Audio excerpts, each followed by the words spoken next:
हरिः ओं श्रीगुरुभ्यो नमः। నీపాదకమలంబు నెమ్మి డగరగాని తరలిపోవంగ పాదములు రావు, నీకరాబ్జంబులు నెరి నంటితివగాని తక్కిన పనికి హస్తములు చొరవు. నీవగామృతధార నిండగ్రొలగగాని చెవులకు అన్యభాషల చేరి వినవు. నీ సుందరాకృతి నియతి చూడగగాని చూడవన్యంబులు చూట్కి కవలు. నిన్నె కాని పలుక నేరవు మా జిహ్వలు, వల్లననుచు పలుక నోడవీవు. మా మనంబులు ఎల మరిపి దొంగిలితివి ఏమి చేయువారమింక కృష్ణ. సిరికి ఉదార చిన్నముల చేయు భవచ్చరణారవిందముల్ సరసిజ నేత్ర. మా తపము సంపద చరితిమీ ఎటకెలకున్ మరలగలేము. మా మగల మాటల నొల్లము పద్మగంధముల్ మరగిన తేటులు అన్యకుసుమంబుల చెంతల చెరనేర్చునే. నల్లనివాడు పద్మనయనంబులవాడు కృపారసంబుపై చల్లెడివాడు మౌళి పరిసర్పిత పింఛమువాడు నవురాజిల్లెడు మోమువాడొకడు చెల్వల మనధనంబు తెచ్చెనో మల్లియలార. మీ పొదల మాటున లేడు కదమ్మా చెప్పరే. అంగజునైన జోడ హృదయంగముడై కరగించువాడు శ్రీరంగదురంబువాడు మధురంబగు వేణురవంబువాడు. మమ్మంగజు పువ్వు చూపులకు నగ్గము శేషల వంగలొంగనారంగములార. మీ కడకు రాడు కదమ్మ కృపనున్న చూపరే. ఈ చరణంబులే ఇందు నిభానన శనకాదిముని యోగ సరణి నొప్పు. ఈ పాదతలములే ఎలనాగా శృతి వధూసీమంత వీధుల చెన్నుమిగోలు. ఈ పదాబ్జంబులే ఇభకులోత్తమయాన పాలేటి రాచూలి పట్టుకొమ్మలు. ఈ సుందరాంఘ్రులే ఇందీవరేక్షణ ముక్తికాంత మనోమోహనంబు. ఈ అడుగుల రజమె ఇంతి బ్రహ్మేశాది దివజవరులు మౌళి దిశల దాల్తురనుచు కొందరబ్జా అబలులు అబ్జాక్షుడేగిన క్రమము కనియు అతని కానరై. హరి ఓం శ్రీ గురుభ్యో నమః. ఓ పరీక్షితు, ఆ బర్హిష్మతి ప్రియవ్రతుడిని రమింపజేసేటువంటి విశేషాన్ని చూసావు కదా. దాంట్లో ఉండేటువంటి అంతరార్థం ఏమిటి అని మనం కానీ కొంచెం ఆలోచన చేసినట్లయితే, ప్రియవ్రతుడు ప్రియమే వ్రతముగా కలిగినటువంటి వాడు అంటే ప్రియవ్రత మహారాజును పక్కన పెడదాం మనం. ఇప్పుడు ప్రియము అంటే ఏమిటి? ప్రతి మానవుడికి ప్రతి జీవికి కూడా తనకు ప్రియం జరగాలి అనేటువంటి ఒక మానసిక అవస్థ ఉంటుందిగా. ప్రియం అంటే ఇష్టం జరగాలి అనేటువంటి. ప్రతి జీవికి కూడా ఇష్టం జరగాలి అంటే ఏమిటి? సుఖం ఉండాలి, ఇష్టంగా ఉండాలి, ఇన్కన్వీనియన్స్ ఉండకూడదు, బాధ ఉండకూడదు, ఏమీ ఉండకూడదు అనేటువంటి అటువంటి భావమే వ్రతముగా కలిగినటువంటి జీవులు. ఇప్పుడు ఈ జీవులకి భార్య ఎవరు అంటే బర్హిష్మతి అంటే తూర్పు వైపుకి కొసలు పెట్టబడినటువంటి సమిధలు లేకపోతే దర్భలు. బర్హిష్ అనేటువంటి అంటే వెలుగులు అని అర్థం. అంటే తూర్పు వైపుకి ఉండేటువంటి మతి బర్హిష్మతి. తూర్పు దిక్కుగా ఉండేటువంటి మతి. తూర్పు దిక్కుగా ఏముంటుందండి? తూర్పు దిక్కుగా మనకి సూర్యోదయం అవుతుంది. అంటే ఏమిటన్నమాట? మనం నిద్రపోయిన తర్వాత సూర్యోదయం తూర్పు దిక్కుకు వచ్చినప్పుడు అప్పుడు మన మతులు అంటే మన బుద్ధులు ఇవన్నీ కూడా మేల్కొని ఉంటాయి. కాబట్టి ఈ ప్రియమే వ్రతముగా కలిగినటువంటి మనస్సు కలిగినటువంటి మానవులకి ఎప్పుడు తెల్లవారుగానే మళ్ళీ ఇవన్నీ కనిపిస్తుంటాయి, సృష్టిలో ఉండేటువంటివన్నీ కనిపిస్తూ ఉంటాయి జగత్. అప్పుడు ఈ మతి ఉందే, ఈ మతి ఏం చేస్తుంది అంటే చెప్పానుగా, రకరకాలైనటువంటి అందాలు, సుఖాలు, ఆభరణాలు, వస్త్రాలు, మనుషుల యొక్క మాటలు, వాళ్ళ యొక్క పొగడ్తలు, తర్వాత సుందరమైనటువంటి దృశ్యాలు, ఆకాశం వైపు నక్షత్రాలు, తర్వాత రకరకాలైనటువంటి సంగీతాలు, రకరకాలైనటువంటి మనస్సుని మోహింపజేసేటువంటిదంతా కూడా ఇటువంటి ప్రకృతిలో ఉండేటువంటివన్నీ కూడా ఆకర్షిస్తూ ఉంటాయి. కాబట్టి ఆ ఆకర్షణ విధానం ఏ విధంగా ఉంటుంది అంటే, ఈ దృశ్యమాన ప్రపంచం అంతా కూడా చాలా నవ్వుతున్నట్టుగా, తర్వాత ఏమో ఏదో సిగ్గుపడుతూ ఉన్నట్టుగా, మనసునంతటినీ కూడా ఒక భార్య భర్తను ఏ విధంగా అయితే ఉల్లాసపరుస్తూ ఉంటుందో, రమింపజేస్తూ ఉంటుందో, ఆ విధంగా ఈ ప్రియమే వ్రతముగా కలిగినటువంటి సమస్త జీవుల్ని కూడా ఈ ప్రకృతి మోహపరుస్తూ ఉంటుంది, దాంట్లో రమిస్తూ ఉండేటువంటి పరిస్థితి ఏర్పడుతూ ఉంటుంది. తరువాత ఇప్పుడు ఈ ప్రియవ్రతుడికే, ప్రియము అంటే ఏమిటి, నాకు కన్వీనియంట్గా ఉండాలి, నాకు సుఖంగా ఉండాలి, నాకు ఏ విధమైనటువంటి బాధ ఉండకూడదు, నాకు వచ్చేటువంటి సుఖం నిత్యం శుద్ధం బుద్ధం ముక్తం జ్ఞానస్వరూపమై ఉండాలి. కాబట్టి అవన్నీ కూడా ఏమిటైతే వెనక్కి వెళ్ళిపోతాయి. అత్యంతమైనటువంటి ప్రియత్వము, అత్యంతమైనటువంటి సుఖము, ఎప్పుడూ చెరిగిపోయినటువంటి శాశ్వతమైనటువంటి సుఖం, బ్రహ్మానందం ఉంటుంది. కాబట్టి ఇప్పుడు అది వెనక్కి వెళ్ళిపోయినట్టుగా కనిపిస్తోంది ప్రియవ్రత మహారాజుకి. ఎందుకంటే ప్రియవ్రత మహారాజు సాక్షాత్తు నారదుడి యొక్క ఉపదేశం పొందినటువంటి వాడు కాబట్టి ఆ ఆధ్యాత్మిక భావం ఉంటుంది. అదేవిధంగా ప్రతి మానవుడికి కూడా, ఎందుకంటే మానవుడి యొక్క హృదయంలో భగవంతుడు ఉంటాడు కాబట్టి, జ్ఞానస్వరూపుడు, ఆనందస్వరూపుడు, సౌందర్య స్వరూపుడు అయినటువంటి ప్రతి మానవుడు హృద్దేశే తిష్టన ఉంటాడు. కాబట్టి ఆ జ్ఞానం వెనక్కి వెళ్ళిపోతుంది, ఆ జ్ఞానం లేనట్టుగా చేస్తూ ఉంటారు.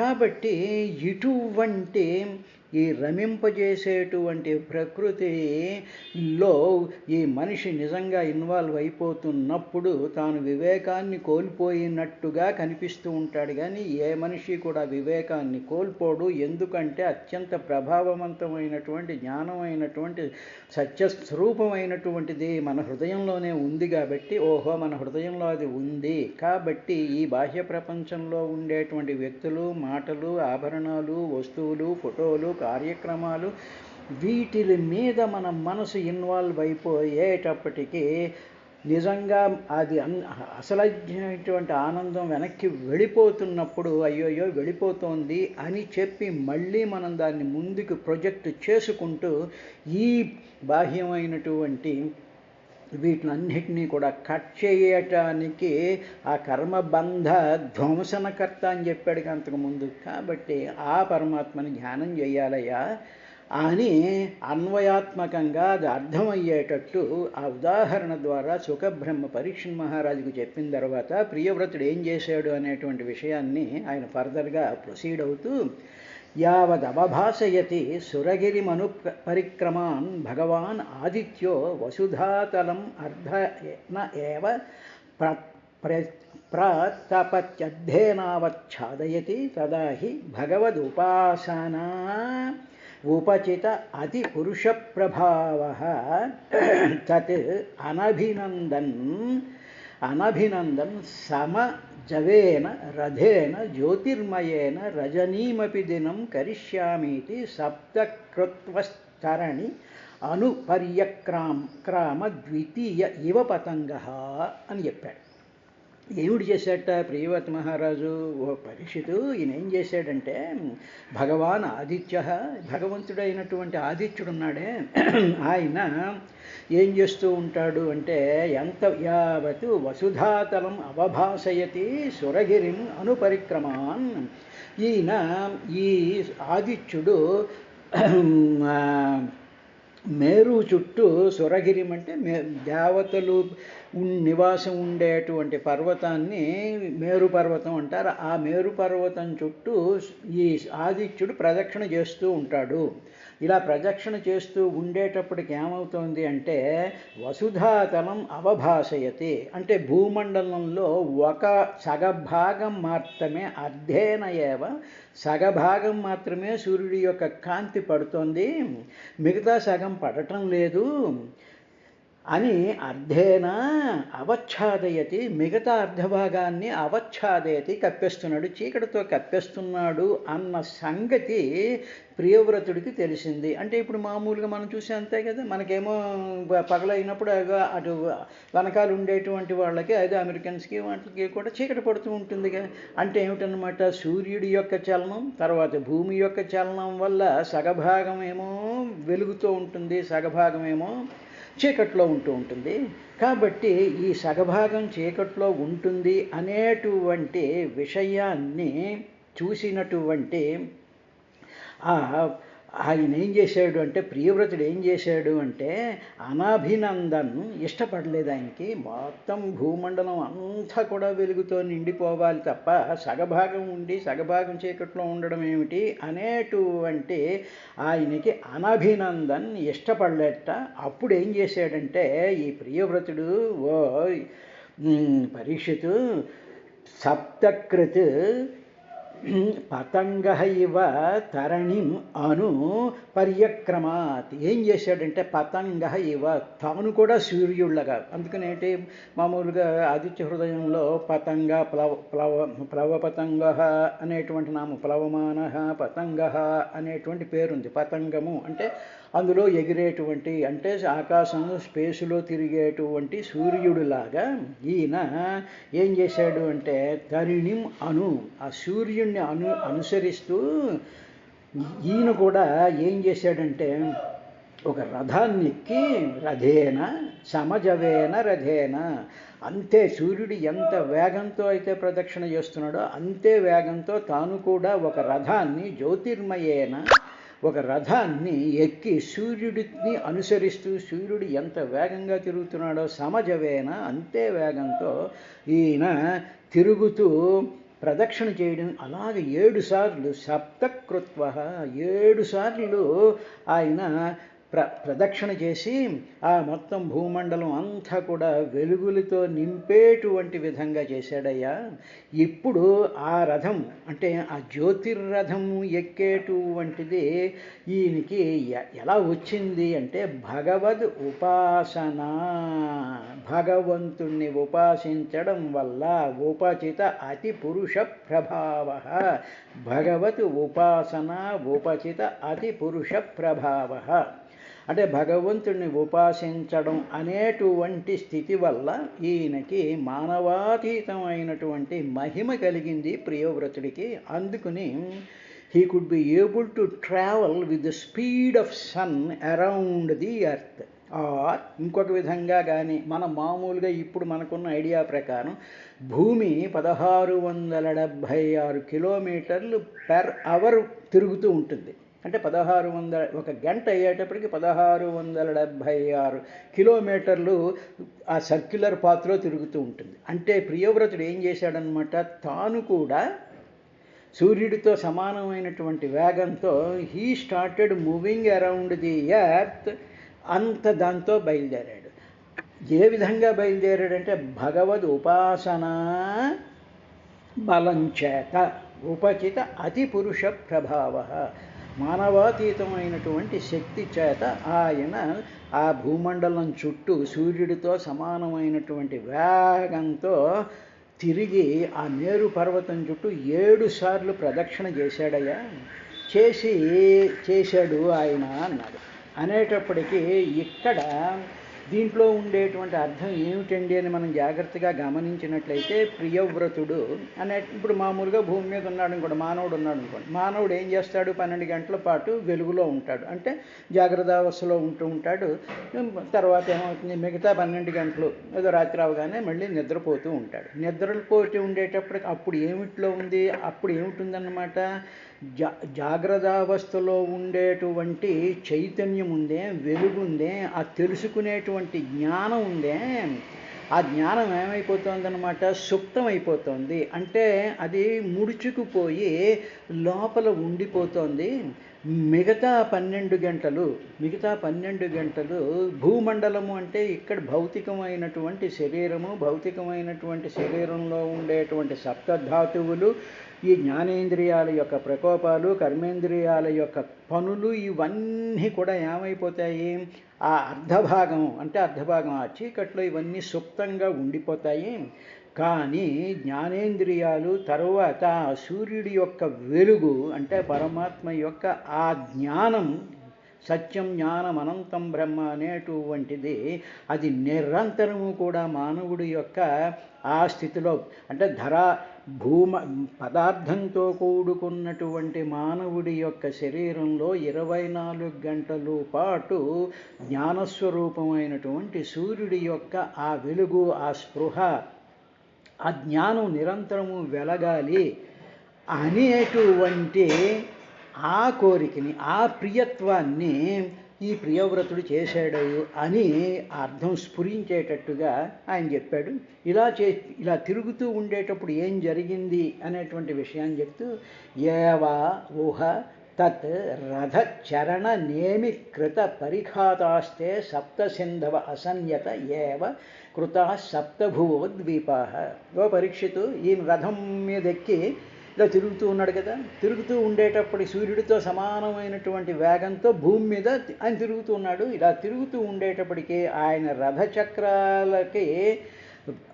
ఆ రథచక్రాల యొక్క ఘాట్లతో 7 అగడ్తలు ఏర్పడ్డాయి. అంటే 7 కందకాలు లాంటివి ఏర్పడ్డాయ్యా. అందులో ఆ 7 కందకాలే సప్త సముద్రాలు అయ్యాయి. ఈ సముద్రాల వలన 7 సముద్రాల వలన ఈ భూమండలం 7 ఖండాలుగా విభజింపబడింది. అంటే 7 ఖండములు ఉన్నాయి. ఇప్పుడు మనం చూస్తున్నాం కదా, మనకు ఉన్నాయి కదా, ఏదో ఏషియా, ఆఫ్రికా, ఆస్ట్రేలియా, అమెరికా ఇవన్నీ ఉన్నాయి. మొత్తం ఇవన్నీ కలుపుకుంటే 7, చిన్న చిన్నవన్నీ కలుపుకుంటే 9. ఆ 9 కూడా ద్వీపాల కింద తర్వాత వస్తాయి. కాబట్టి 7 ఖండాలుగా భూమి అంతా కూడా విభజింపబడింది. దేని చేత అంటే సముద్రముల చేత విభజింపబడింది. కాబట్టి మనం మామూలుగా వరల్డ్ మ్యాప్ చూసుకుంటే మనకి ఈజీగా అర్థమైపోతూ ఉంటుంది. కాబట్టి ఈ విధంగా ఆయన తద్ రథ చరణ నేమికృత పరిఘాత, ఆయన ఎక్కినటువంటి ఆ మహత్తరమైనటువంటి జ్యోతిర్రథము అని చెప్పాడుగా.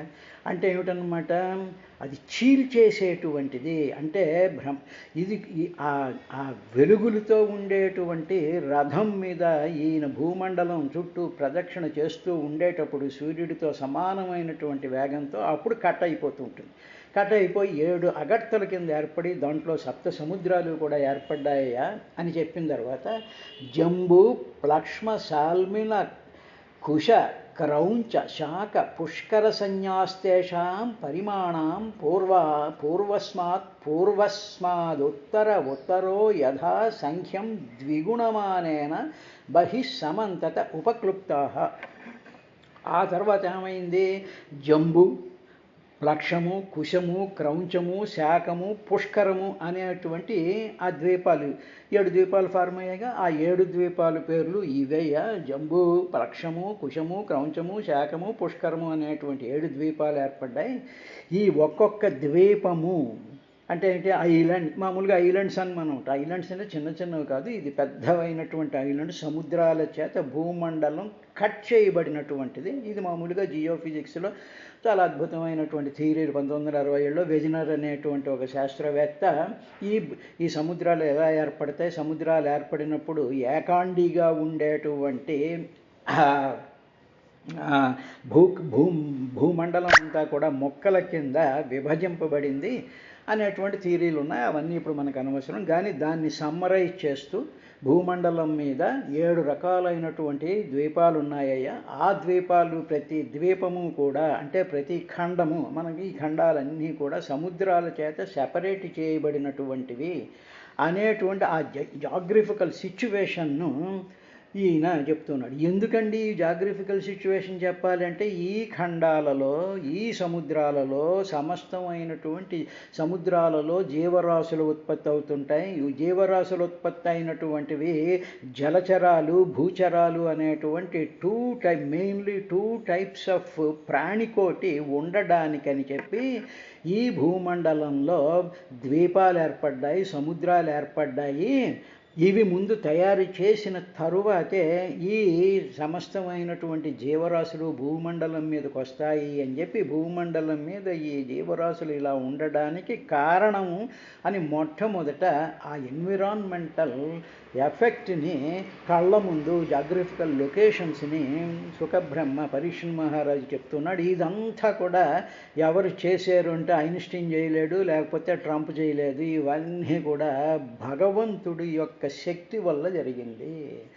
భగవంతుడి యొక్క సంకల్పం వల్ల సమస్త జీవరాశులు పుట్టాలి అనేటువంటి ఉన్నప్పుడు ఈ జీవరాశుల యొక్క పెరుగుదల సముద్రం యొక్క జలాలలో in the medium of sodium chloride ఆ రిమైనింగ్ ఆ ఎలిమెంటల్ సిస్టమ్స్లోనే ఇవన్నీ జరగాలి అనేటువంటి సంకల్పం ఇదేదో not accidental, it is a wonderful design of an almighty. మహాశక్తి సమన్వితుడైనటువంటి ఆ శక్తికి సమన్వితుడైనటువంటి వాడే ప్రియవ్రతుడు.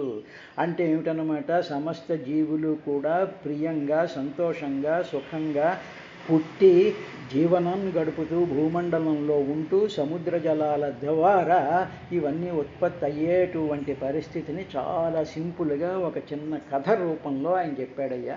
చెప్పిన తర్వాత ఏం జరిగింది అంటే, ఇప్పుడు ఆ సముద్రాలు క్షార, ఉద ఇక్షురస, ఉదసుర, ఉదఘృత, ఉదక్షీర, ఉద దధిమండ, ఉదశుద్ధ, ఉదాహ ఇవన్నీ కూడా ఉప్పు నీరు, చెరుకు రసం, మదిర, నెయ్యి, పాలు, పెరుగు, మంచినీరు అనేటువంటివి ఈ 7 సముద్రాలు అని చెప్పాడుగా. ఆ రథం కట్ చేస్తూ ఉంటే ఆ గాడుల్లో వచ్చినటువంటివి 7 జలధయ సముద్రాలు. ఇవన్నీ ఈ సముద్రాలు సెపరేట్ చేసినటువంటి ఆ జంబూ ద్వీపం మొదలైనటువంటి ద్వీపాలు ఇవన్నీ కూడా మొదలయ్యాయి. తర్వాత జంబూ మొదలైనటువంటి ద్వీపాలు బయట వేరువేరుగా చుట్టి ఉన్నాయి. ఇవన్నీ కూడా ఈ 7 ద్వీపాలు, 7 సముద్రాలు మధ్యలో కూడా ఈ ద్వీపాలు ఉన్నాయి, ఈ ఖండాలు ఉన్నాయి. మరి ఈ ఖండాలన్నింటినీ కూడా పరిపాలించడానికి ఏం చేశాడు అంటే, ఆయనకు 10 మంది కుమారులు ఉన్నారుగా, అందులో 3 సన్యాసాశ్రమం బ్రహ్మనిష్ట వైపు వెళ్ళిపోయారుగా. ఇక మిగిలినటువంటి వాళ్ళని ఈయన ఏం చేశాడు అంటే, ప్రియవ్రతుడు తన ఆజ్ఞని పరిపాలించేటువంటి మిగతా వాళ్ళేమో మేము మాట వినమని కాదు, వాళ్ళు వెళ్ళిపోయారు. వెళ్ళిపోయిన తర్వాత అప్పుడు ప్రియవ్రతుడు ఏం చేశాడంటే, బర్హిష్మతీపతి అంటే బర్హిష్మతి భర్త అయినటువంటి ఆ ప్రియవ్రతుడు అనువ్రతాన్ తన మాట వినేటువంటి అగ్నిద్ర, యజ్మజిహ్వ, యజ్ఞబాహు, హిరణ్యరేత, ఘృతపుష్ట, మేతాధితి, వీతిహోత్ర సంజ్ఞాన్ ఈ పేర్లు కలిగినటువంటి వాళ్ళని ఆ పుత్రుల్ని ఏం చేశాడంటే ఏకస్మిన్ ఏకం ఏవ అధిపేతం విదధే. వీళ్ళు 7గురిని కూడా ఆ ఒక్కొక్క ద్వీపానికి కూడా అధిపతిని చేశాడు. అంటే మీరు ఈ ద్వీపాలని మీరు పరిపాలించండర్రా అని చెప్పి ఒక్కొక్క 7 ద్వీపాలకి తను పుట్టినటువంటి 7గురు కొడుకుల్ని కూడా ఆ ద్వీపాలకి అధిపతుల కింద చేశాడు. సరే, బాగానే ఉంది. తర్వాత ఏం జరిగిందంటే, దుహితరం చ ఊర్జస్వతీం నామో అశనసే ప్రాయచ్ అద్యశ్యామాసీ దేవయానీ నామ కావ్యసుతా. ఊర్జస్వతీ అనే అమ్మాయి పుట్టిందనుకుని చెప్పాడుగా ఆయన. ఆ ఊర్జస్వతిని దుహితరం ఆ కుమార్తెను ఉసనసుడు అంటే శుక్రాచార్యుడు అని అర్థం. ఆ ఉసనసే ప్రాయచ్చిచ్చాను అంటే ఈ ఊర్జస్వతిని రాక్షసుడికి గురువు అయినటువంటి ఆ శుక్రాచార్యుడికి ప్రాయచ్చత్ ఇచ్చి వివాహం చేశాడయ్యా. ఆ శుక్రాచార్యుడికి ఊర్జస్వతికి ఎవరు పుట్టారు అంటే, యస్యాం దేవయానీ నామ కావ్యసుత ఆసీత్. ఆ శుక్రాచార్యుడికి ఊర్జస్వతికి దేవయాని అనేటువంటి అమ్మాయి పుట్టింది అని చెప్పారు. ఇప్పుడు జాగ్రత్తగా కానీ గమనించినట్లయితే ఊర్జస్వతి, ఊర్జ అంటే శక్తి.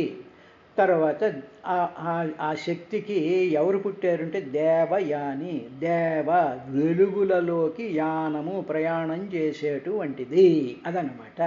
శుక్రము, శుక్రము అని మామూలుగా చూసుకున్నట్లయితే పురుష దాంట్లోనూ ఉండేటువంటి శుక్రం ఉందే ఆ జ్యోతిష్ బీజస్వరూపమైనటువంటి దాంట్లో శక్తి ఉంటుంది.